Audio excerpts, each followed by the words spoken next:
Hello दोस्तों, आप सभी का the logical Indian YouTube channel में बहुत बहुत स्वागत है। मैं हूं एडवोकेट पंकज कुमार त्रिपाठी और आज हम लोग लाइव क्लास में अपनी किताब से पृष्ठ संख्या हिंदी माध्यम से हम बात कर रहे हैं। पृष्ठ संख्या 42 से हम अध्ययन करेंगे, जिसमें अनुच्छेद 19 को, जो भारत के संविधान के सबसे बड़े अनुच्छेदों में से एक है, यह सबसे बड़ा है नहीं कह सकते, सबसे बड़े अनुच्छेदों में से एक है, उस पर हम समग्र दृष्टि डालेंगे। एक बार में पूरे को देखेंगे, फिर अलग अलग करके हम लोग फिर अगले दिन से पढ़ेंगे। सभी को जय संविधान। विपिन कुमार, निरंजन, गीता देवी, सभी को जय संविधान। आप सब लोग लिंक शेयर कर दीजिए और संविधान ज्ञान प्रसार की मुहिम को अपना सहयोग आप दे सकते हैं इस नंबर पर या इस बार कोड को स्कैन करके। इसके अलावा एक कीमती सहयोग आप दे सकते हैं इस क्लास को शेयर करके। और 1 घंटे क्लास अगर ज़्यादा हो जा रही है तो हम लोग 40 मिनट 45 मिनट पढ़ेंगे, बहुत आराम से पढ़ेंगे।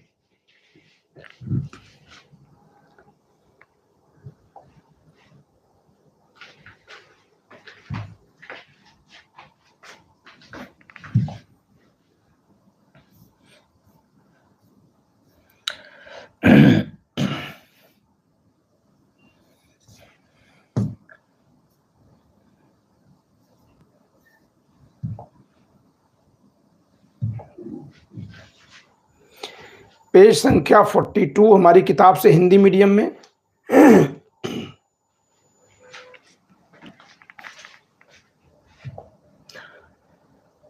आज बहुत लोगों को किताब भेजी गई है, जिसको स्लिप न गई हो, आज तक जिनकी किताब न मिली हो या जिनको स्लिप न मिली हो, ध्यान दीजिएगा। अगर स्लिप मिल गई है तो मत आप संपर्क करिएगा। अगर आज स्लिप मिली है तो संपर्क करने की जरूरत नहीं है, क्योंकि होली के बाद आज गई है किताब। लेकिन अगर किसी को स्लिप भी न मिली हो और किताब भी नहीं गई हो तो कृपया एक बार संपर्क कर लीजिएगा।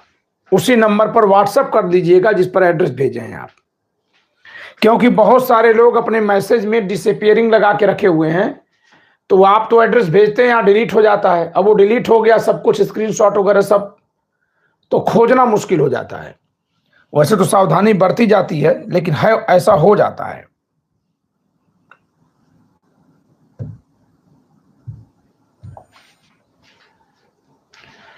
देखिए दोस्तों, ये बहुत मुश्किल चार्ट है।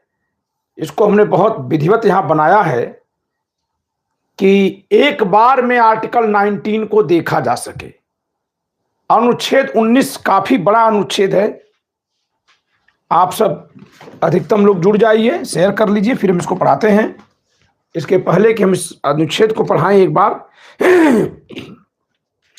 बेयर एक्ट से इसको दिखा देते हैं। देखिए, बेयर एक्ट से देखिएगा। रोजी सैफी, आई एम फाइन। ये देखिए बेयर एक्ट से अनुच्छेद 19 कितना बड़ा है। यहां से शुरू हो रहा है पूरा पेज, और फिर यहां से यहां तक, तो इतना बड़ा अनुच्छेद है। इसमें विभिन्न 6 प्रकार की स्वतंत्रताएं लिखी हैं और इन स्वतंत्रताओं की सीमाएं लिखी हैं। हर एक स्वतंत्रता की सीमा होती है। खुश रहिए शिव चौबे, क्या हाल है? सही है? अच्छा कृष्ण कुमार जी, आइए आइए आइए आइए, आपका स्वागत है। सपने में आए, हकीकत में आइए। कभी कभी कुछ लोग आए हमारे घर और हम उस समय इतना व्यस्त थे कि नीचे ही गए और मिल लिए। अपने को खराब लगता है, लेकिन किया क्या जाए। जय भीम, जय संविधान, अमृतलाल जी, नमस्ते रुचि। तो दोस्तों, आर्टिकल 19 को एक दृष्टि में देखिए, एक ही चार्ट में ये पूरा अनुच्छेद है।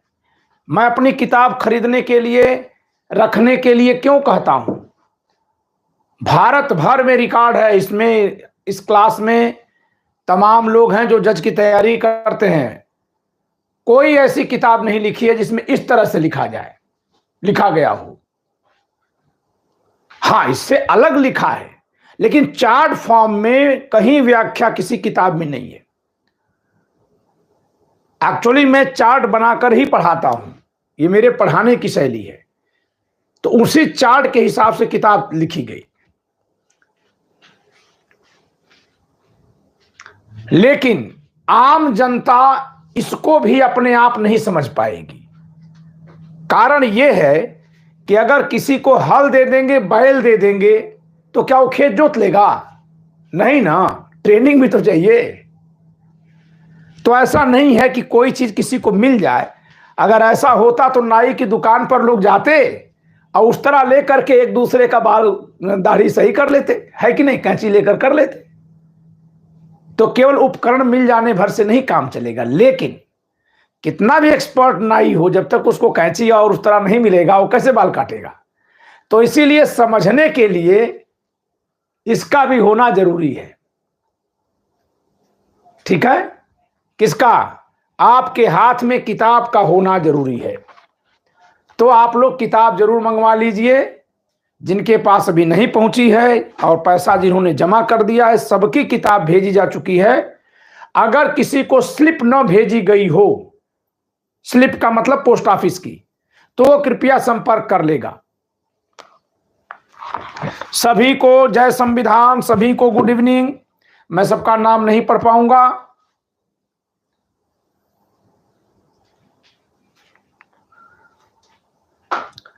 चलिए दोस्तों, अनुच्छेद 19 में 2 भाग है। मैं देखिए किताब में क्या लिख रहा हूं। अनुच्छेद 19 में 2 भाग है।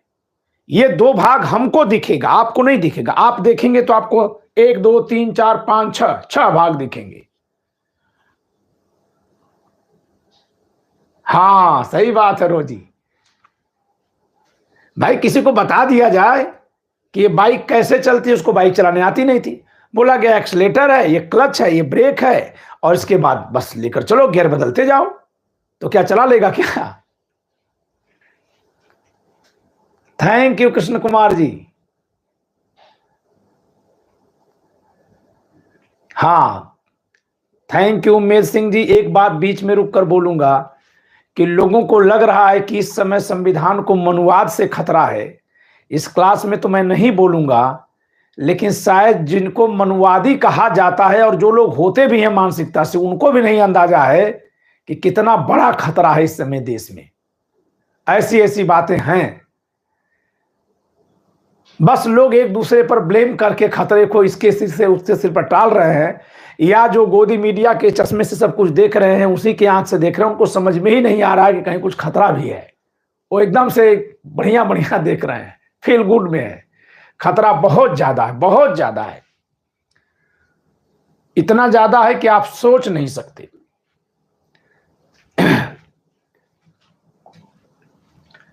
तो अनुच्छेद 19 में 2 भाग हैं।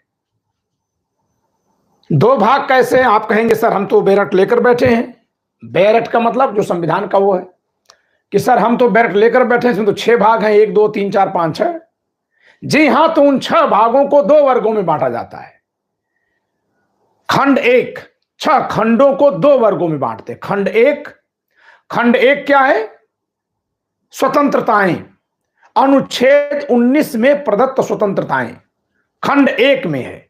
खंड 1 में देखिए 19 1 क ख ग घ अंग च छ, ये च वाला अब मिटा दिया गया है।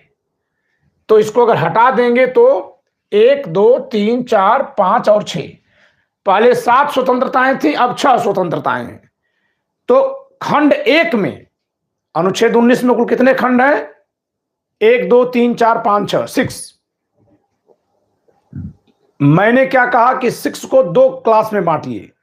क्लास 1 में 6 काइंड ऑफ फ्रीडम्स हैं, और जो रेस्ट हैं 2 3 4 5 6, जो 2 3 4 5 6 है, उसमें जो फ्रीडम आपकी है उसका रिस्ट्रिक्शन है। जैसे कहते हैं ना कि आपकी आजादी कहां तक, तो किसी ने कहा कि आपकी आजादी वहीं तक जहां से मेरी नाक शुरू होती है। यानी सीमा है। आजादी कभी भी अपरिमित नहीं हो सकती, क्योंकि सबकी आजादी है ना, तो एक की आजादी दूसरे से टकराएगी तो ठीक नहीं रहेगा। स्वागत है पुष्पा, मैं आपका नाम पढ़ चुका हूं अपने मन में, बस यहां जिसका दिख जा रहा, अब मैं बोलूंगा नहीं क्योंकि नाम बोलने में थोड़ा सा डिस्ट्रैक्शन होता है।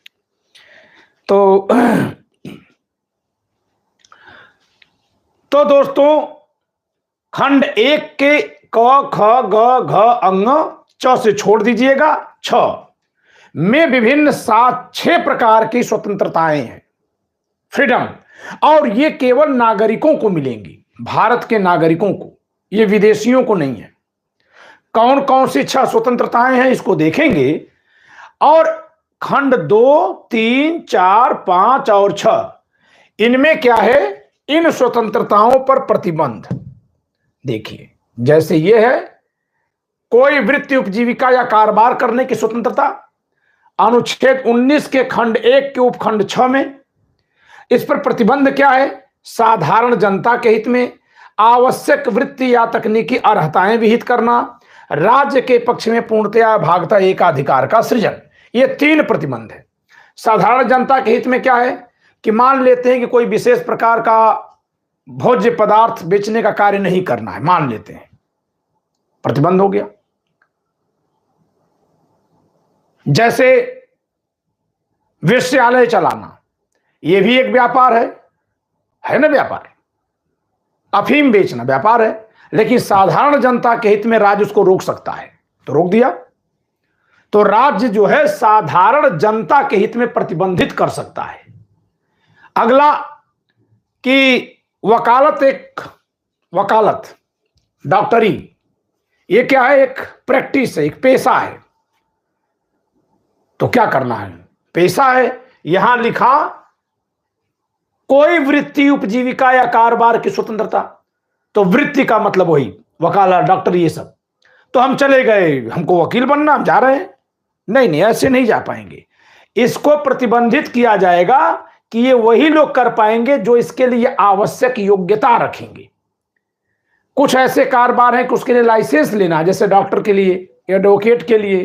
कुछ व्यापार भी ऐसे हैं कि लाइसेंस लेना है। तो स्वतंत्रता तो है, लेकिन वो जो शर्तें हैं उनके साथ है। शर्तें कैसी हैं, जनता के हित में, जैसे गलत काम नहीं कर सकते, गलत काम करके नहीं कमा सकते, तस्करी करके नहीं कमा सकते आप। और फिर जो है, जो काम करेंगे उसके लिए आवश्यक योग्यता निर्धारित कर सकती है सरकार। तो जिनके पास वो आवश्यक योग्यता रहेगी वही उस कार्य को कर पाएंगे। सरकार कुछ आवश्यकता भी लगा सकती है, जैसे अभी सुनने में आ रहा है कि सरकार एक नियम तो खैर पहले से ही है, लेकिन यूट्यूब आने से हर लोग पत्रकार बन गए हैं। तो सरकार एक फैसला ले रही है कि जो लोग रजिस्ट्रेशन कराएंगे केवल वही समाचार चैनल चला पाएंगे, ऐसे और कोई नहीं चला पाएगा। तो इस तरह से आपको वो नियंत्रित करेंगे, मॉनिटर करेंगे। अब ये ठीक है कि गलत है, यही जांचता है सुप्रीम कोर्ट, हाई कोर्ट। अगर वो प्रतिबंध उचित है, जवाबदेही के लिए है, तो अगर जवाबदेही के लिए है, तो अगर वो जवाबदेही के लिए है तब तो ठीक है। लेकिन अगर वो प्रतिबंध लगाने के लिए है, नागरिकों के अधिकार को रोकने के लिए है, तो फिर उसको असंवैधानिक कहा जाएगा। तो इस तरह से ये जो प्रतिबंध हैं, इन प्रतिबंधों को प्रतिबंध के लिए कानून बनाने की शक्ति किसके पास है, सरकारों के पास है। विधानमंडल, संसद बनाती है, लेकिन उसकी भी जांच सुप्रीम कोर्ट में की जा सकती है कि ये अनावश्यक है या उचित नहीं है। इसके अलावा राज्य के पक्ष में पूर्णतया या भागता एकाधिकार का सृजन। अब हम कह रहे हैं कि नहीं, हम 2 रेलगाड़ी खरीदेंगे, चलाएंगे। नहीं भाई, रेल विभाग जो है अभी केंद्र सरकार के एकाधिकार में, अब भले प्राइवेटाइजेशन कर रहे हैं। हम अपना पोस्ट ऑफिस चलाएंगे, पहले पोस्ट ऑफिस पर केंद्र सरकार का एकाधिकार था, मोनोपोली थी, केवल उन्हीं का पोस्ट ऑफिस चलता था। अब कुरियर खोलने को छूट दे दी गई है। तो कुछ ऐसी सेवाएं हो सकती हैं जिस पर सरकार का एकाधिकार हो, खासकर जो राज्य की एकता, अखंडता और सुरक्षा से जुड़ी हुई चीजें हैं, उन पर वो ऐसा करते थे। स्वागत है शिप्रा पांडे जी, सुशील कुमार सिंह जी, नमस्ते।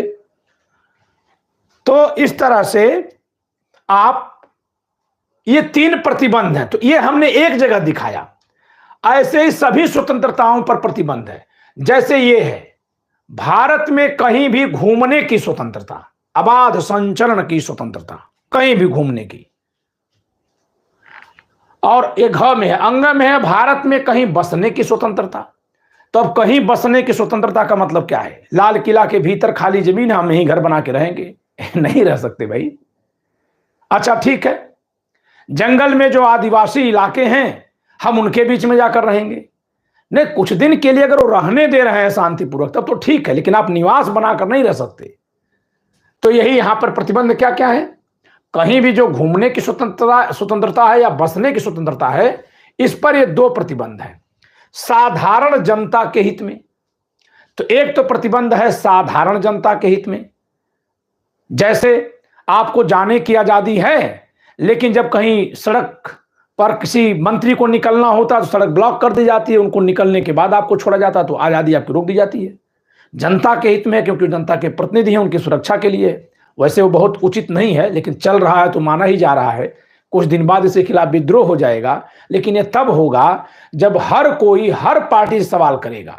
जब तक ये मेरी पार्टी वो तेरी पार्टी जनता पार्टी में खुद बंट जाएगी, तब तक पार्टियों पर नियंत्रण कैसे? अभी देखिए ना, इस सरकार से कैसे सब क्यों सवाल नहीं हो पा रहा है? जैसे ही सरकार से सवाल करिए, उसके जो समर्थक हैं वो आपसे सवाल करने लगते हैं, लड़ने लगते हैं। तो नेता तक तो सवाल जाता ही नहीं है, सवाल तो समर्थक से समर्थक का होता है। इससे लोकतंत्र कमजोर होता है कि नहीं? सवाल हमारा उस नेता तक जाना चाहिए। तो यही बात हर नेता पे लागू होगी। ऐसा नहीं कि जो इस समय सत्ता में उसी पर लागू होगी। कल को सरकार बदलेगी, दूसरा कोई नेता आएगा सत्ता में, तो उसके भी समर्थक यही करते हैं। जय संविधान नाजिर। तो इसका मतलब क्या हुआ कि साधारण जनता के हित में और अनुसूचित जनजाति के हितों के संरक्षण होते। यहां अनुसूचित जाति केवल नहीं लिखा है। हां, इसके कारण लोकतंत्र कमजोर हुआ है। एक्चुअली है क्या ना, जहां की जनता बायस्ड होती है, आबाद नहीं लिखा है ओम प्रकाश, अबाध लिखा है। अबाध यानी बिना बाधा के कहीं भी जाने का अधिकार। अबाध संचरण हमने लिखा है, आबाद नहीं है, अबाध, विदाउट एनी हिंड्रेंस। जैसे कि आपसे कोई पासपोर्ट वीजा ये सब नहीं मांगा जाएगा, पूरे भारत में कहीं भी जाने की आजादी है। लेकिन इसके बावजूद भी लद्दाख वगैरह में जाएंगे, पहाड़ी इलाकों में, तो वहां वो लोग जो इधर से जाते हैं उनसे एक टोकन लेते हैं, टिकट लेते हैं, कुछ खर्च के लिए लेते हैं कि वहां सुरक्षा और ये सब के लिए। तो थोड़े बहुत खर्च के बावजूद भी घूमने की आजादी। इस आधार पर नहीं रोक सकते कि आप वहां से क्यों आए हैं, इस आधार पर नहीं रोकेंगे। अगर रोकेंगे तो साधारण जनता के हित में रोकेंगे। तो इस पर इन दोनों ही स्वतंत्रताओं के दो प्रतिबंध हैं, दोनों कॉमन हैं, साधारण जनता के हित में और अनुसूचित जनजाति। यहां अनुसूचित जाति नहीं है, केवल जनजाति लिखा है। क्यों? क्योंकि अनुसूचित जनजाति उनको कहते हैं, एसटी लोगों को, जो समाज से बाहर, मुख्य धारा के समाज से थोड़ा बाहर रहते हैं। उनकी अपनी अलग, उनका अपना अलग कल्चर है। तो उसमें अगर कोई जाके बसने लगेगा या घूमने लगेगा तो हो सकता है कि प्रतिबंधित करना पड़े। हाँ, नहीं देखिए, कुछ तो अच्छा काम है भाई, लाल बत्ती हटाई गई है, ठीक है, लेकिन एक कानून लागू किया गया है योगी जी द्वारा उत्तर प्रदेश में। अच्छा कानून लागू हुआ, लेकिन वो लागू हुआ नहीं। उन्होंने एक कानून बनाया कि किसी भी गाड़ी पर, अब कानून बनाया नहीं, ये सब कानून पहले से है, लागू नहीं होता है, कि किसी भी गाड़ी पर जो जाति का नाम लिखा होता वो नहीं लिखा रहेगा। अब ये कोई समस्या है कि नहीं है, लेकिन आरटी एक्ट में, सॉरी क्या कहते हैं, एमटी एक्ट में, MV act, motor vehicle act में यह अपराध बनाया गया। पहला चालान हुआ था, एक सज्जन है अपने गाड़ी पर लिखे थे सिन्हा जी। अब जरा थोड़ा मजाक कर लेते हैं, और किसी जाति समाज का मैं उपहास नहीं कर रहा हूं, एक सामान्य सी बात कर रहा हूं। अभी मैं एक टाटा सफारी देखा, उस पर लिखा था मौर्य परिवार, छपा हुआ था प्रिंट। अब बताइए, सिन्हा जी देख करके किसी को डर लगेगा ज्यादा, कि जय राजपूताना लिखा रहेगा तब डर लगेगा, कि जय परशुराम करके लिखा रहता है, वो एकदम फरसा ताने परशुराम जी रहते हैं, उसको देखकर ज्यादा डर लगता है। कि हम यादव लड़के हैं ये लिखा रहता है तो ज्यादा डर लगता है। जाट द पुत्र लिखा रहता है तो ज्यादा डर लगता है। और अब तो पंजाब की तरफ आ गया, चमार द ग्रेट लिखा रहता है। अब आप खुद बताइए कि किस गाड़ी पर क्या लिखा देखकर जो उस समाज का नहीं है उसको थोड़ा डर लगता है कि भाई लिखने वाला कुछ। सिन्हा जी जहां लिखा था, सिन्हा जी बेचारे वही पकड़े गए, वही एक मामला सामने आया। आए दिन आप देखेंगे गाड़ियों पर खूब टाइटल लिखी होती है। खैर वो समस्या है कि नहीं है, लेकिन सरकार ने इसको मना किया। तो ये मैं क्यों कह रहा हूं, ये साधारण जनता के हित में बनाया गया कि आप इस तरह से कोई प्रतीक लगाकर नहीं चल सकते। खैर इसका प्रभाव है, योगी जी का ये कदम सराहनीय है, मैं इसकी प्रशंसा करूंगा। क्यों? क्योंकि हमारे यहां हर एक सरकार किसी न किसी जाति की होती है। अच्छा ठीक है, थैंक यू, अगर सुप्रीम कोर्ट के आदेश से भी हुआ था तो भी कोई बात नहीं। हमारे यहां हर एक सरकार उस जात की सरकार मान ली जाती है जिस जात का सीएम बैठता है। एक दुर्भाग्य है ये बड़ा दुर्भाग्य है। और जो लोग भी अपनी जात के नेता को ही अपना नेता मानते हैं, आप उसको अच्छा बुरा मानिए, दूसरे कारण से मानिए, लेकिन मात्र इस नाते क्यों मेरी जाति का है, वो संविधान में आस्था नहीं रखते हैं, ये जान लीजिएगा। संविधान में आस्था रखने का मतलब है कि कोई भी नेता उस संविधान कितना मान रहा है ये देखना है। अगर मान रहा है तो हम उसका वेलकम करते हैं, और नहीं मान रहा है तो उसकी आलोचना करेंगे। अभी हाँ, ये अच्छी बात है, हमारे लिए बड़े गर्व की बात है कि हमारी जाति वाला और संविधान भी मान रहा है। लेकिन मानक संविधान होना चाहिए, मानक ये नहीं होना चाहिए कि हमारी जाति का। समझिए, देखिए दोनों में फर्क क्या है दोस्तों, बारीक बात कह रहा हूं। अगर हम ये मानक बना लेंगे जो बना हुआ है हमारी जाति का, तो देखिए ना, कोई इसको अन्यथा मत ले, संसद में अगर खेसारी लाल पहुंच जाएंगे तो क्या करेंगे? वो लोकप्रिय हैं किस लिए? संविधान जानने से, कानून जानने से? जी नहीं, वो लोकप्रिय हैं मनोरंजन करने के कारण। और अभी आप देख लीजिए लक्ष्मण यादव को, उनकी लोकप्रियता क्यों है? संविधान पर चर्चा करने से, समाज का अध्ययन करने से। तो एक व्यक्ति का जीवन लोगों के मनोरंजन के हिसाब से कोई कम नहीं है, ये जान लीजिएगा। मेरे मुंह से कभी नहीं सुनेंगे कि अच्छा नाचने गाने वाला क्या जाएगा। नो, उसकी भी जरूरत है समाज में, लेकिन वो जिस विधा का माहिर है, अगर उसी विधा तक उसकी माहिरता सीमित है, वहीं तक वो सीमित है, तो फिर उसकी संसद में जरूरत नहीं है। संसद में उसकी कोई जरूरत नहीं है, उसकी जरूरत संसद से बाहर है, मंच पर है। भाई अभी पंकज त्रिपाठी संविधान के ज्ञाता चल करके एक मंच लगाए किसी शहर में, और वहीं खेसारी लाल लगा दे, देखे कहां पब्लिक जाएगी। लोग कहेंगे ऐसे ही मूड पिरा रहा है, खेसारी का सुनने चलेंगे, थोड़ा मूड की पीड़ा दूर होगी। इनके पास न जाने क्या ये समझाएंगे, छोड़िए, कोई हमको का कलेक्टर बनना है। तो उस आदमी की जरूरत है, समाज में है उसकी जरूरत, लेकिन उस आदमी की जरूरत संसद में नहीं है। और हम लोग क्या कर रहे हैं?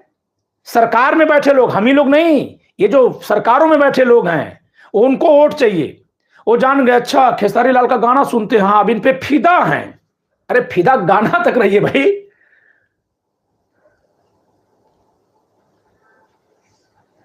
हाँ दुष्यंत सिंह तभी तो गलत है, तभी तो कहा ना कि सिन्हा जी पे केवल चालान हुआ। अब खेसारी लाल के गाना पर फिदा रहिए, खेसारी लाल पे ऐसे मत फिदा हो जाइए कि फिर उनको वोट देके सांसद ही बना दिए। और क्यों बना दिए? हाँ आप कंगना की ही बात कर लें। कंगना उस इलाके में कहीं डेवलपमेंट करने जाएंगी, मिलेंगी क्या?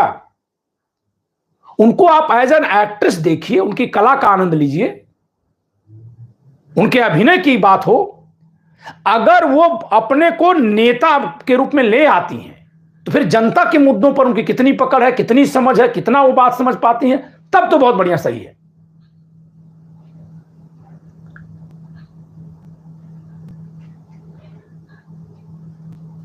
लेकिन हम लोग क्या करते हैं कि समाज में गिन रहे हैं।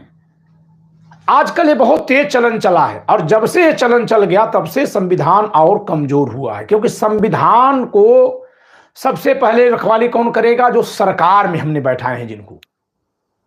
फिर उसके बाद कौन करेगा? संसद में, यानी कि राज्य जो विपक्ष में बैठे हैं, जो संसद में है, सवाल जो करेंगे। फिर उसके बाद कौन रखवाली करेगा? जो हाई कोर्ट सुप्रीम कोर्ट में बैठे हैं वो करेंगे, पुलिस प्रशासन के लोग करेंगे, और सबसे आखिर में जनता करेगी। लेकिन अगर जनता ही जाति धर्म देख करके वोट दे है, गुण नहीं देखती है, बस हमारी जाति का है तो दे दो वोट, उसी जाति का वाले को दो, लेकिन उस जाति में दूसरे भी तो हैं। अब जैसे संसद में किसको जाना चाहिए, तो आप अभी निरहुआ गए हैं, मैं निरहुआ का गाना आजकल खूब सुन रहा हूं, कभी कभी एक मन आ जाता है सुनने का, अच्छा लग रहा है, ठीक है, दिन भर काम कर रहे हैं, थक जा रहे हैं, सुन ले रहे हैं एक गाना का एक धुन कहरौआ, हमें बड़ा अच्छा लग रहा है, उसमें हुड़ुक्की बजती है। हम लोग चूंकि वो गाजीपुर के ही तो हैं और हम मऊ के हैं, तो हम लोग का स्थान लोकल सॉन्ग वही एक ही है। लेकिन हम उनकी उस कला के मुरीद होने के बावजूद भी उनको संसद में भेजने की वकालत नहीं कर पाएंगे। भाई संसद में वो क्या करेंगे बताइए?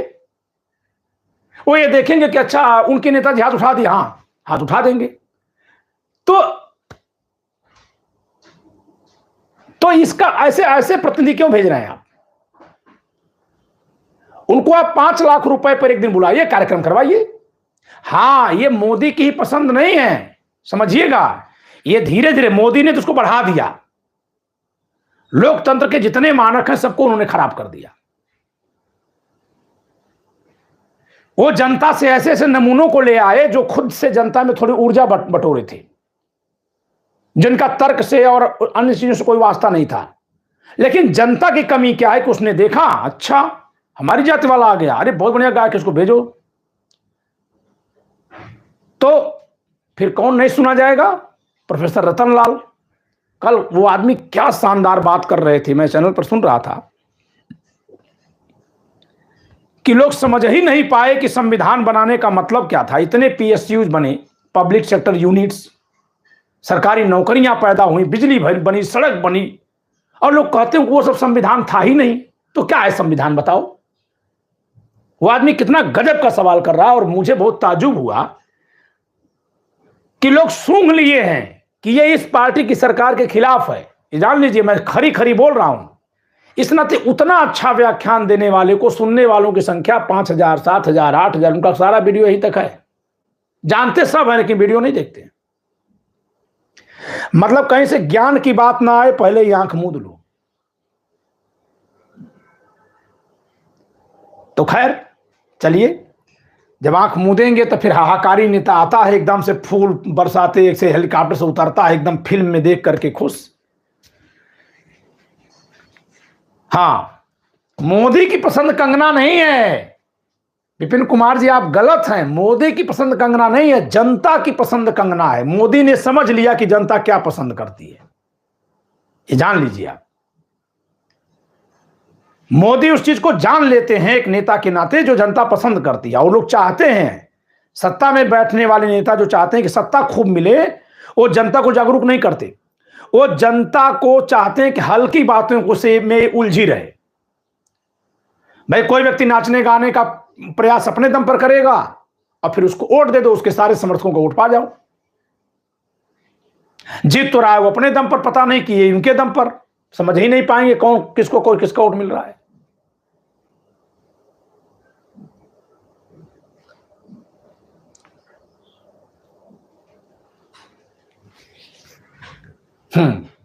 अब जरा हम शुरू से चल लेते हैं, एक परिचय है केवल एक। तो अनुच्छेद 19 के खंड 1 में 6 प्रकार की स्वतंत्रताओं का उल्लेख है, और 2, 3, 4, 5 और 6 इसमें जो है प्रतिबंध है। उन स्वतंत्रताओं के सीमाएं लिखी हुई हैं, प्रतिबंध लिखे हुए हैं, जिसको मैंने इस चार्ट से समझाया है। सबसे पहली स्वतंत्रता है, अच्छा हम इधर से चल रहे थे ना, तो पीछे से चल रहे हैं। तीसरी स्वतंत्रता है संगठन बनाने की, संघ बनाने की स्वतंत्रता। जो हम लोग पार्टी बना लेते हैं, कोई पार्टनरशिप फॉर्म बनाते हैं, कंपनी बनाते हैं, या कोई संगठन बनाते हैं, कोई सोसाइटी बनाते हैं, ट्रस्ट बनाते हैं, ये सब जो आजादी है वो आपको अनुच्छेद 19 के खंड 1 के खंड ग में है। संघ बनाने की स्वतंत्रता, संगम बनाने की स्वतंत्रता, इस पर प्रतिबंध अनुच्छेद 19 के खंड 4 में है। 3 प्रतिबंध है। भारत की एकता और अखंडता, आप सुनते होंगे फला संगठन को आतंकी संगठन घोषित कर दिया गया, एक तरफ तो नागरिकों को स्वतंत्रता है संगठन बनाने की, लेकिन ऐसा कोई संगठन नहीं बना सकते जो भारत की एकता और अखंडता के खिलाफ हो। इस आधार पर किसी संगठन को रोका जा सकता है। दूसरा, लोक व्यवस्था। कोई संगठन ऐसा नहीं बना सकते जिससे लॉ एंड ऑर्डर को चुनौती पैदा हो रही हो। और तीसरा है नैतिकता। नैतिकता को के खिलाफ जाकर के आप संगठन नहीं बना सकते। नैतिकता बहुत एक विचित्र अवधारणा है। हां, वो प्याज के छिलके की तरह होती है। प्याज के छिलके से क्यों, प्याज के छिलके का उदाहरण मैं क्यों दे रहा हूं? ओम प्रकाश जी पढ़ाऊंगा, एक एक करके सब पढ़ाऊंगा। अभी तो ये परिचय बस केवल चल रहा है, एक एक शब्द अलग अलग पढ़ाऊंगा। तो प्याज के छिलके से मैं उदाहरण क्यों दे रहा हूं नैतिकता का? कि प्याज के छिलके में हमेशा जो ऊपर का छिलका रहता है वो सूखा रहता है, और उसके सूखे रहने से ही नीचे वाले हरे रहते हैं, रसदार बड़े रहते हैं। अगर ऊपर का छिलका हटा देंगे तो जो उसके बाद वाला वो सूखेगा। नैतिकता भी इसी तरह की होती है। मैं एक दृष्टांत दे रहा हूं, थोड़ा आप लोग समझिएगा। आप नैतिकता खासकर जो है लिंग भेद पर चलती है। सदाचार जो है वो लिंग भेद पर चलता है। पुरुषों के लिए अलग नैतिकता, महिलाओं के लिए अलग है। जैसे महिलाओं के लिए पर्दा, बेपर्दा हो जाना, मुंह दिखा देना भी अनैतिक था कभी किसी समय में। तो जरा आप इस पर सोचिए। 80 के दशक की बात करिए, उस समय जो सासू मां लोग थी वो बहू से चाहती थी कि यहां तक घूंघट कर ले। ठीक, उस समय मान लेते हैं 80 से भी पहले चलिए, 70 में चलिए, 60 में चलिए, यहां तक घूंघट है। फिर इसके बाद घूंघट यहां तक आया तो जो बहू यहां तक की केवल चिन्ह दिख रहा था, वो अपने हिसाब से तो मॉडर्न थी, लेकिन उसके बहू के हिसाब से वो लेकिन उसके सासू के हिसाब से वो क्रांतिकारी थी। समझिएगा, ठुड्डी दिखाती हैं। लेकिन उसने, अब जब वो ठुड्डी दिखाने वाली बहू जो उतना प्रगति कर ली थी मानसिक तौर से, उसके लिए वो वहां तक अनैतिक नहीं था। एक दृष्टांत मैं दे रहा हूं। लेकिन जब उसकी बहू आई और यहां तक की, तो अब वो क्या बोल रही है? अरे हम लोग इससे ऊपर घूंघट करते नहीं थे, ये आई है यहां तक दिखा रहे मुंह। मतलब जहां तक उसने लकीर खींच ली, उसको लगता है कि इसके ऊपर अनैतिकता है, इसके नीचे सब नैतिक है। यह हर मनुष्य की सोच होती है। तो मैं इसलिए दृष्टांत दिया कि खासकर महिलाओं की जो प्रगति हुई है बहुत अवरोध के साथ हुई है ना? इसी नाते मैंने दृष्टांत दिया। और आगे चलिए, और आगे जाने पर अब उसके आगे यहां तक हो गया। अच्छा, फिर उसके आगे जाने पर यहां तक हो गया। सिर तो ढके रहते थे हम लोग। अब बताइए, हम लोग के जमाने में नहीं, हम जेठ और ससुर के सामने तो होते थे, भैया पापा बुरा नहीं मानते थे, लेकिन क्या मजा ले कि हमारा कभी बाल दिख जाए, पल्लू कभी गिरने नहीं देते थे। और ये बताइए, एकदम पल्लू नीचे गिरा के चली आ रही है। अरे जहां से चले थे वहां से तुम देखो तो कहां हो। हर लोग अपने से आगे जो बदलाव कर रहा है उसके हिसाब से डर रहे हैं और उसको अनैतिक मान ले। तो नैतिकता की कोई लकीर नहीं। मैं दृष्टांत क्या बता रहा हूं इसके माध्यम से कि नैतिकता की कोई लकीर ही नहीं है कि कहां से आगे नैतिक है, कहां से अनैतिक है।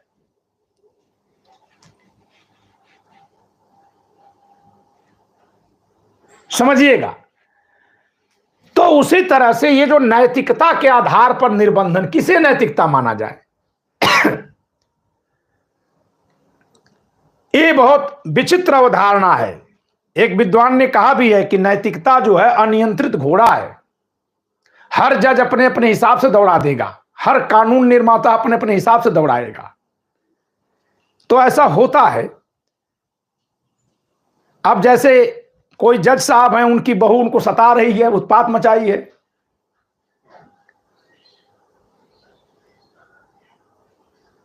तो उनको लगेगा कि हर बहू ऐसा ही करती होगी। और कोई अगर ऐसे जज साहब हैं जिनकी बेटी के साथ नाइंसाफी हो रही, ससुराल में सताई जा रही है, उनकी मानसिकता अलग रहेगी। तो आप व्यक्ति का अपना अपना भी एक मानसिक निर्माण होता है परिस्थितियों के सापेक्ष। Thank you Sanjay ji. तो ये 3 प्रतिबंध है। अभी हम इसको फिर पढ़ाएंगे। अभी तो हम एक चार्ट के हिसाब से पढ़ा रहे हैं। अगला है शांतिपूर्वक एवं निरायुध सम्मेलन की स्वतंत्रता। शांतिपूर्वक और निरायुध बिना हथियार के शांतिपूर्वक सम्मेलन की आजादी। तो ये किसका विचार हो गया? ये महात्मा गांधी का विचार कि हम आंदोलन करेंगे शांतिपूर्ण। इसको भी दो आधार पर प्रतिबंधित किया जाएगा, एक तो भारत की एकता अखंडता के आधार पर, दूसरा लोक व्यवस्था के आधार पर। लेकिन इस सरकार में तो हद ही है, आप किसी भी कारण से शांतिपूर्वक प्रदर्शन करने जाइए, तुरंत पुलिस आएगी, बस में भरेगी और यहां वहां तितर बितर कर देती है। भाई हम तो शांतिपूर्ण अपनी बात कह रहे हैं, उसको मीडिया के जरिए सरकार तक जाना चाहिए। देखिए, अगर हम लखनऊ में बैठकर प्रदर्शन करें, मान लेते हैं, तो क्या हमारे प्रदर्शन से चिल्लाने से आवाज चली जाएगी क्या मुख्यमंत्री ऑफिस तक? जी नहीं, वो मीडिया के जरिए जाती है। कह रहे इतने सारे लोग मिलकर बात कर रहे थे, लेकिन वहां पुलिस को खड़ा कर दिया जाता है और मीडिया हटा दिया जाता है। तो जो इस आजादी का प्रयोजन है वो विफल हो जा रहा है।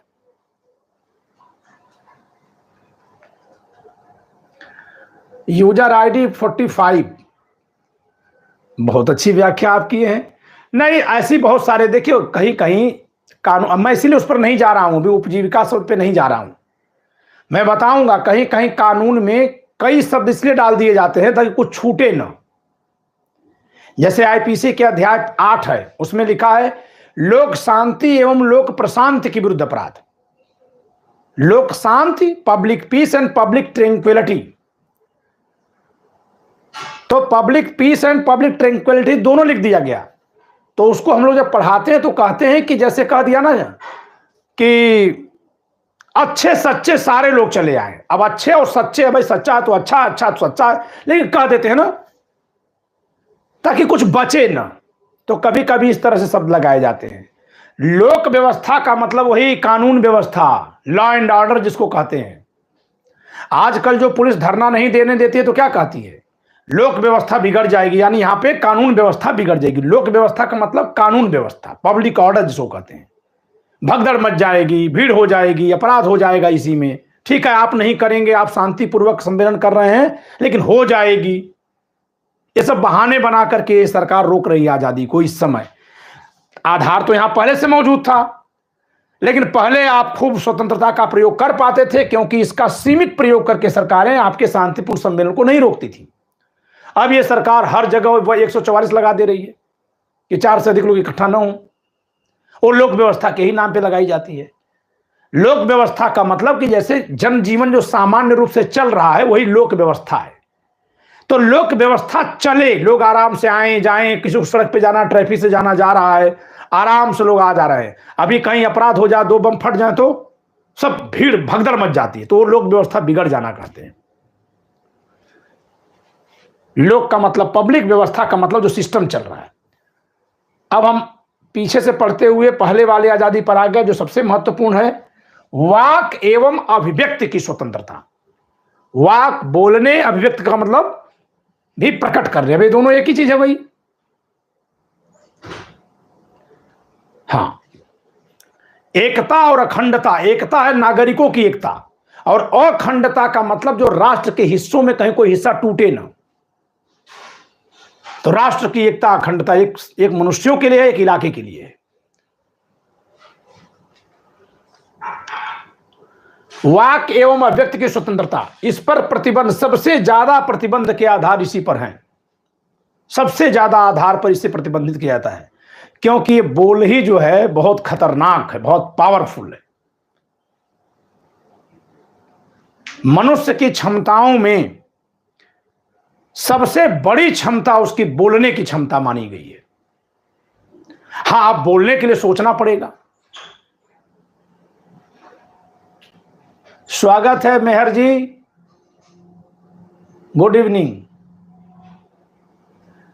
मेहर जी राजस्थान में अधिवक्ता हैं, जैसलमेर में। हमारे बहुत पुराने विद्यार्थी हैं, मुझसे बड़े हैं उम्र में, और बहुत अच्छी पकड़ है इनकी संविधान पर, कानून पर। जयपुर हाई कोर्ट में भी हैं ये। राजस्थान में बहुत अच्छी इनकी पकड़ है। आज हमारी क्लास में है ये लोग, वीडियो लेक्चर से स्टूडेंट हैं हमारे। हाँ, 2015-16 से जुड़े होंगे मेहर जी, है ना? हाँ, तो इसमें देखिए बोलने की आजादी को 9 आधार पर प्रतिबंधित किया गया है। नहीं, मैं जैसलमेर इनके बुलाने पर गया था, वहां इन्होंने इतना स्वागत किया कि हम तो समझ गए कि पूरा राजस्थान स्वागत ही करता है क्या, है ना। जहां आप जाइए वहां जिस तरह का भाव मिलता है, लगता है यहां की मिट्टी ऐसी ही है।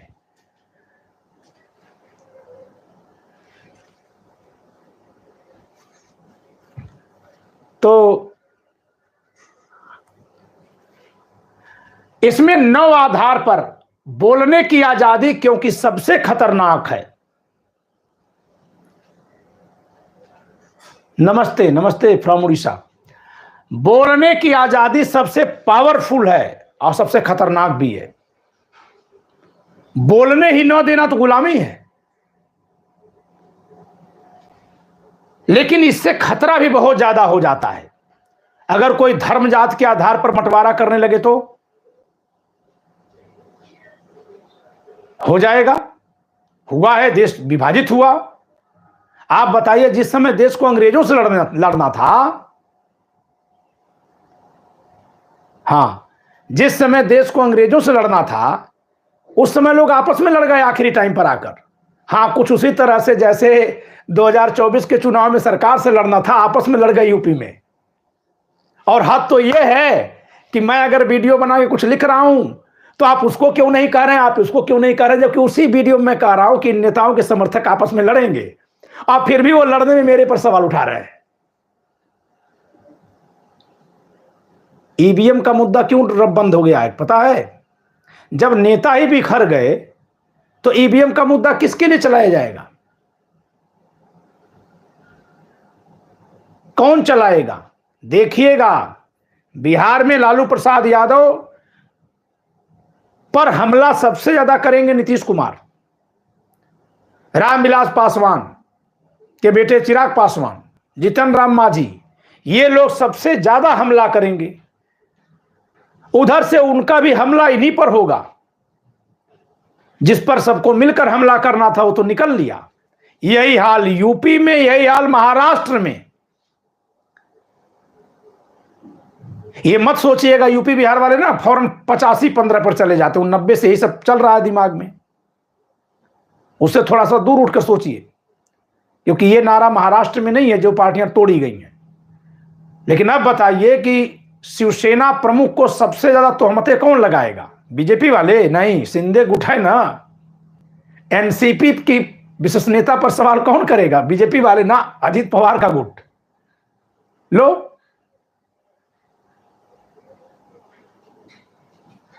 जब जनता की बात सुने ही नहीं नेता तो क्या कहा जाए? इसका मतलब है कि जनता की तुलना में उन नेताओं के लिए उस नेता का प्रभाव ज्यादा है जिसके लिए वे अलग हो गए गठबंधन से, या गठबंधन में नहीं आए, या आके भी दूसरों को नहीं लाए। किसी को भी दोष मत दीजिए, सबको दोष दे दीजिए। विषय पर लौट लेते हैं। लेकिन इसका फर्क पड़ने जा रहा है चुनाव में। चाहे कितना भी कोई चिल्ला ले, इसका फर्क पड़ेगा।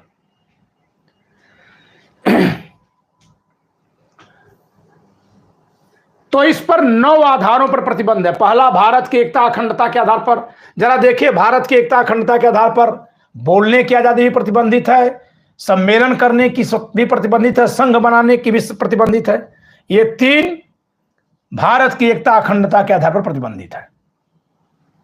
फिर इसके बाद लोक व्यवस्था के आधार पर, ये लोक व्यवस्था के आधार पर देखिए चौथा मैंने लिखा है, तो बोलने की आजादी लोक व्यवस्था के आधार पर भी प्रतिबंधित है। ये दूसरी वाली भी, यानी सम्मेलन की स्वतंत्रता भी लोक व्यवस्था के आधार पर प्रतिबंधित है। संगठन बनाने की स्वतंत्रता भी लोक व्यवस्था के आधार पर प्रतिबंधित है। बस, तो ये भारत की एकता और अखंडता और लोक व्यवस्था, ये 2 ऐसी प्रतिबंध हैं जिन पर शुरू की 3 आजादियां प्रतिबंधित की गई हैं। अब आते हैं इसमें और क्या क्या। राज्य की सुरक्षा।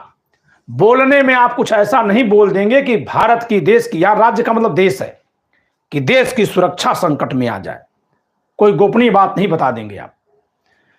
विदेशी राज्यों के साथ मैत्रीपूर्ण संबंध। जिन देशों से हमारे देश के अच्छे संबंध हैं, उन देशों के लिए कोई खराब बात भारत का नागरिक नहीं बोल सकता। लोक व्यवस्था हमने बताया, सदाचार वही नैतिकता। न्यायालय अवमान, कंटेम्प्ट ऑफ कोर्ट नहीं करेंगे आप बोलने में। आप न्यायालय के निर्णय की आलोचना करिए, लेकिन न्यायालय की अवमानना नहीं करेंगे।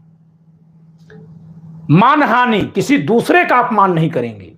और आखिरी है अपराध उद्दीपन। अपराध उद्दीपन को अपराध भड़काना खूब करते हैं, भाषण में सरेआम करते हैं, जबकि ये नहीं कर सकते। संविधान में लिखा हुआ, बोलोगे लेकिन अपराध भड़काने के लिए नहीं बोलोगे।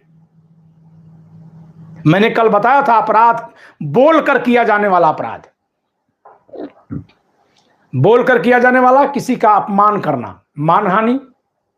दूसरा, किसी को धमकी देना, बोलकर ही किया जाता है। तीसरा, किसी को अपराध करने के लिए भड़काना है। तुम्हारी बहन उससे मोहब्बत कर ली, मारो दोनों को गोली, इज्जत क्या तुम्हारी बची? अब वो गया मार दिया। तो जिसने कहा कि मारो गोली, वो क्या किया? भड़काया उसने। उद्दीपन कहते हैं, एक्सटॉर्शन कहते हैं। तो ये सब बोलकर किए जाने वाले अपराध हैं। तो बोलने की आजादी आपकी इस यहां तक नहीं जाएगी। अब इसमें एक अधिकार और था, संपत्ति का अधिकार, संपत्ति की स्वतंत्रता, संपत्ति रखने की, कमाने की स्वतंत्रता थी।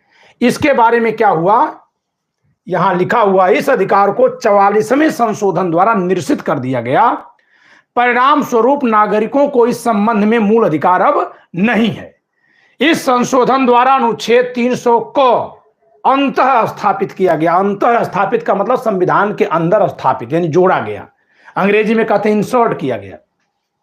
इंसल्ट नहीं, इंसर्ट। अच्छा कृष्ण कुमार जी, नहीं तो बौद्धिक युद्ध है ना।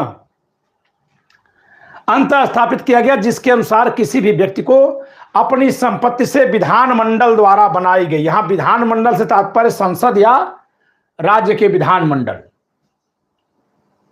दोनों की बात हो गई।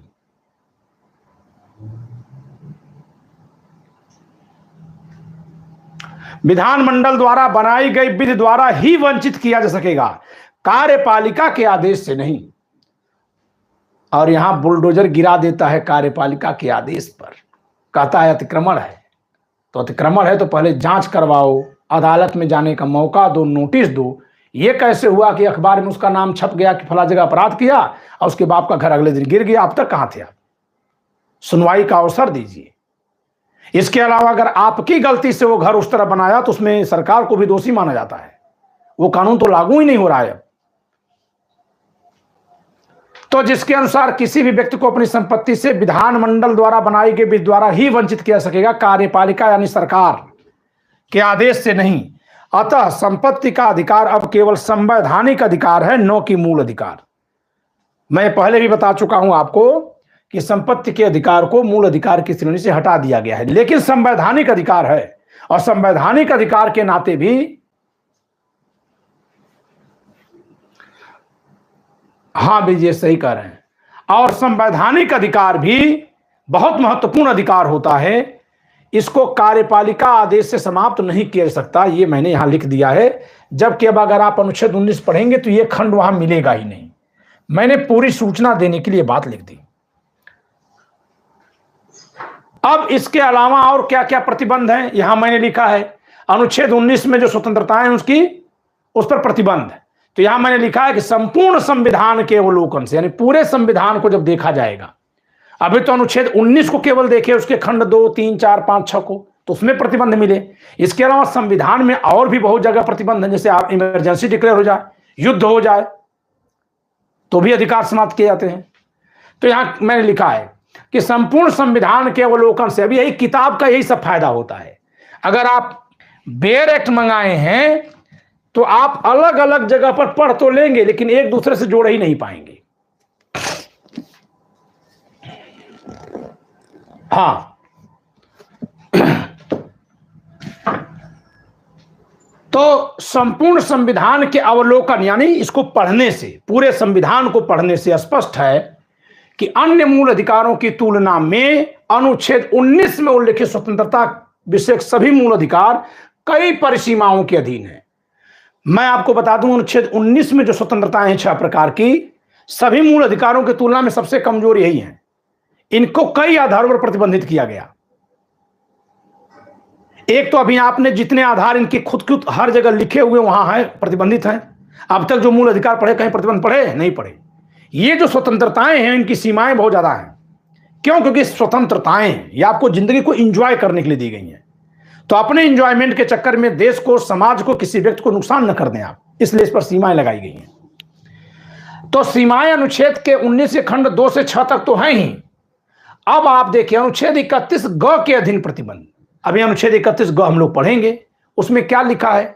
उसमें यही लिखा, इंदिरा गांधी जी ने जुड़वाया था कि नीति निर्देशक तत्व को प्रभावी बनाने के लिए अगर कोई कानून बनाया जाता है और उससे अनुच्छेद 19 की स्वतंत्रता प्रभावित हो जाती है तो हो जाने दीजिए, नीति निर्देशक तत्व को प्रभावी बनाने वाला कानून ऊपर होगा और मूल अधिकार नीचे हो जाएगा। तो इस पर सुप्रीम कोर्ट ने इसकी जांच की थी। पहले जो संशोधन किया था इंदिरा जी ने उसको सही माना, बाद में उन्होंने और बढ़ा दिया। तो सुप्रीम कोर्ट ने कहा नहीं, इतना ज्यादा मूल अधिकार को नीचे नहीं कर सकते आप। वो सब पढ़ाएंगे जब अनुच्छेद 31 ग पढ़ाएंगे तब। इसके अलावा आपातकाल की दशा में प्रतिबंध, अनुच्छेद 358, 359, आर्टिकल 358, 359 में लिखा है कि जैसे ही, वहां जानते हैं तीन आधार पर आपातकाल की घोषणा हो सकती है। एक है युद्ध, दूसरा है बाह्य आक्रमण और तीसरा है सशस्त्र विद्रोह। अगर भारत पर किसी पड़ोसी राज्य या किसी भी देश के द्वारा युद्ध है या उसकी आशंका, युद्ध हो गया या आशंका है, या युद्ध की बिना घोषणा किए कोई बाहरी शक्ति हमारे पर हमला कर रही है। अब तक कहीं कोई युद्ध नहीं हुआ है भारत पर, सब बाह्य आक्रमण हुए हैं कानून की भाषा में। हम लोग बड़े कहते हैं भारत चीन युद्ध, भारत पाकिस्तान युद्ध, लेकिन वास्तव में कोई युद्ध नहीं हुआ। युद्ध वो होता है जिसमें देश घोषणा करके आक्रमण करता है, जिसे रूस ने किया था यूक्रेन पर कि आप ये काम करिए नहीं तो हम हमला करेंगे, और कर दिया। तो उसको बाह्य आक्रमण नहीं कहते, उसको युद्ध कहते हैं। जो चुपके से हो जाता है, धोखे से, उसको बाह्य आक्रमण कहते हैं। तो कानून की भाषा में भारत आजादी के बाद से भारत के खिलाफ कोई युद्ध हुआ ही नहीं है। लेकिन क्या इस भाषा में बोलचाल में बोला जाना चाहिए? जी नहीं। ये विशेष प्रयोजन के लिए इस शब्द का प्रयोग करिएगा, अन्यथा आप उसको युद्ध बोल सकते हैं। तो युद्ध या बाह्य आक्रमण के आधार पर आपातकाल की उद्घोषणा अगर होती है, आपात की उद्घोषणा होती है, तब अनुच्छेद 19 स्वतः निलंबित हो जाता है, स्वतः निलंबित हो जाता है। और अगर आंतरिक विद्रोह के नाम पर हुआ, आंतरिक अशांति के नाम पर हुआ, सशस्त्र विद्रोह के नाम पर हुआ, तब केवल तब होगी जबकि राष्ट्रपति इसको निलंबित करें। फिर से समझिए, अगर बाहर से आक्रमण हुआ तो यह स्वतः निलंबित हो जाता है, ऑटोमेटिक। राष्ट्रपति घोषणा करें न करें, आर्टिकल 19 निलंबित हो गया, सस्पेंड है। अब आप पूछेंगे तो जनता कैसे जानेगी? तो सरकार तो घोषणा करेगी ना कि हमारे देश पर फला देश ने हमला कर दिया है।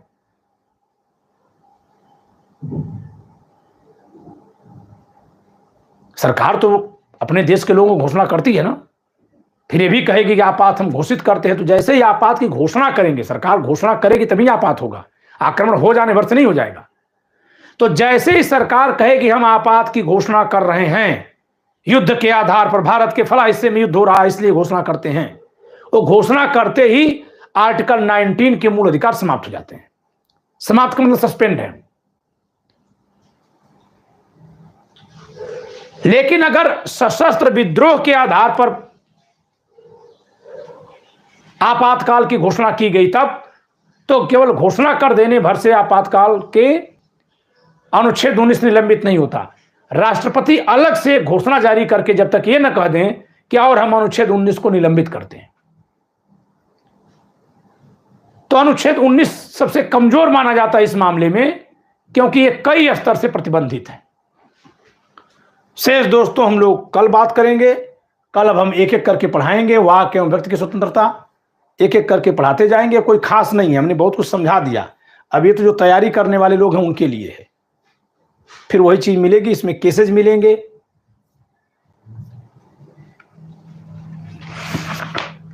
ठीक है, तो आज के लिए इतना ही। जय संविधान। कल हम लोग मिलेंगे इसी समय पर।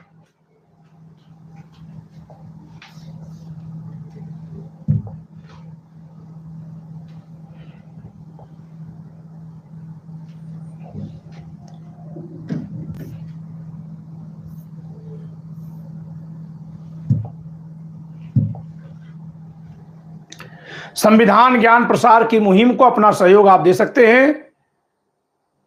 ये बार कोड है और ये नंबर है। आपके सहयोग से इस मुहिम को और आगे बढ़ाया जाएगा, लेकिन न्यूनतम सहयोग आपसे जो अपेक्षित है वो है कि इस क्लास का प्रचार प्रसार करें, जिससे कि ज़्यादा से ज़्यादा लोगों तक की बात पहुंचे। दूसरी बात यह है कि जिसके हाथ में किताब रहेगी वो आसानी से इस चीज़ को समझ पाएगा। जब हम जिस पेज को पढ़ाएंगे उसी पेज को वहां खोलेगा तो उसको समझ पाएगा, नहीं तो मुश्किल होगा। तो आज के लिए इतना ही। जय संविधान।